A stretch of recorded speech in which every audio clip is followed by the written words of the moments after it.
Roma, the eternal city, eternally beautiful and always busy. Follow us on our weekend getaway through Italy's bustling capital.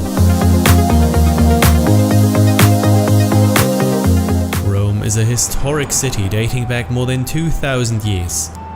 Naturally, we started our trip with a visit to one of the over 900 churches. Santa Maria Maggiore is a massive building which is richly decorated.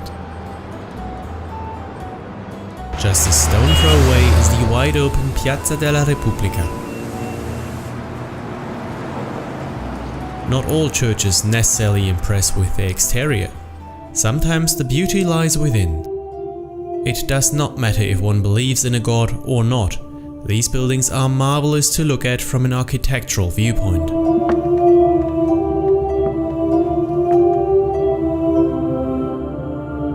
Their history usually goes back hundreds of years, or even longer. Walking through Rome, it is almost impossible to not come upon a historic building, a beautifully carved fountain, or a majestic statue. Many impressive obelisks also remind of Rome's past. The downside of the amount of tourist attractions is the amount of tourists they attract.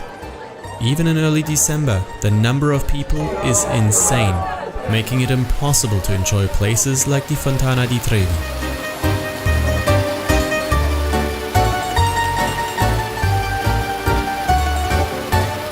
The narrow alleyways and the marketplaces are brimming with people. We decided to flee the masses by escaping into a little tiramisu bar, enjoying some authentic Italian cuisine.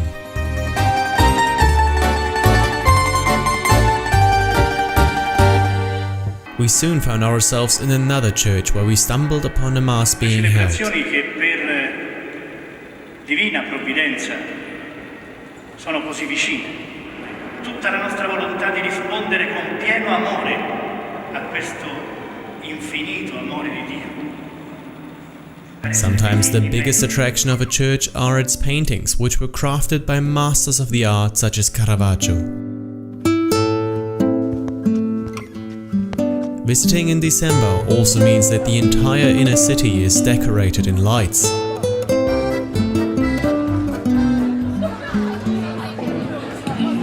The evening also brings out a large variety of street artists showcasing their skills.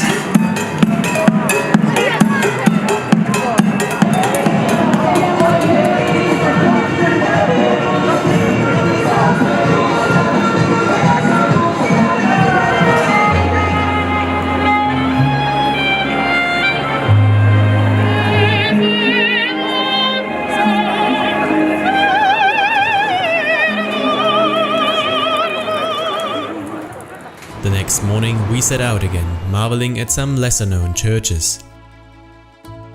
Soon after, we were making our way to the Colloseum.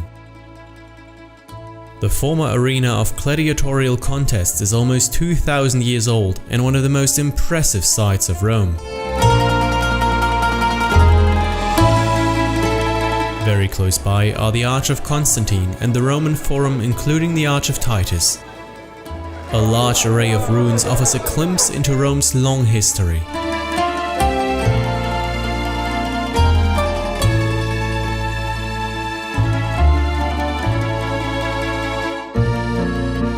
Along the busy streets, many statues of former rulers or religious figures can be found.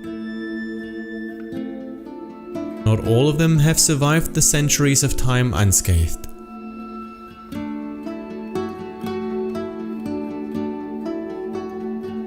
In the inner city, it is quite hard to find a spot without a majestic historic building.